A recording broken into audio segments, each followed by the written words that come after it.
Le luxe, encore et toujours moteur du CAC. Le marché opte pour un mood optimiste, rassuré par des bons résultats d'entreprise et des politiques monétaires accommodantes. D'autres facteurs pourraient cependant changer la donne, dont une série d'indicateurs économiques en Europe et aux États-Unis. La croissance de l'économie de la zone euro a progressé au troisième trimestre.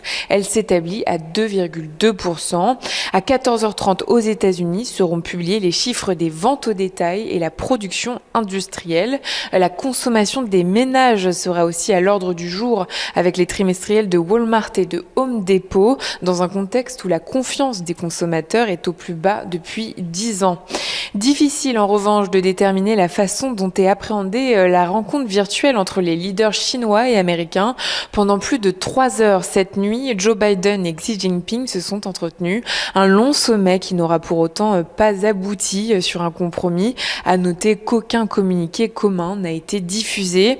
Sujet sensible, le sort de Taïwan a longuement polarisé l'attention, tout comme le sujet des droits humains et du commerce. Malgré un engagement visant à améliorer la coopération, aucune avancée majeure n'a été proposée. Les craintes relatives à l'inflation et à un resserrement monétaire plus rapide que prévu de la Fed ont ramené le rendement de l'emprunt américain à 10 ans autour de 1,6%. Autre révélateur de ce sentiment, l'activité manufacturière de l'État de New York s'est accélérée plus qu'attendu.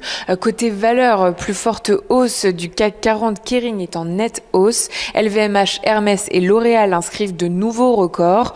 Autre ambiance pour Interparfums dont le titre recule après des prévisions inférieures aux attentes. Le groupe table en 2022 sur un chiffre d'affaires compris entre 560 et 570 millions d'euros. Une baisse aussi pour Bouygues, le groupe de BTP et de communication a confirmé ses objectifs pour 2021. Il fait part d'un important rebond de ses revenus à 9 mois, proche de leur niveau d'avant-crise avec une reprise marquée dans tous ses segments d'activité. Et puis dopé en bourse par une recommandation d'achat de Kepler Chevreux, le titre de GTT grimpait de plus de 6% ce matin.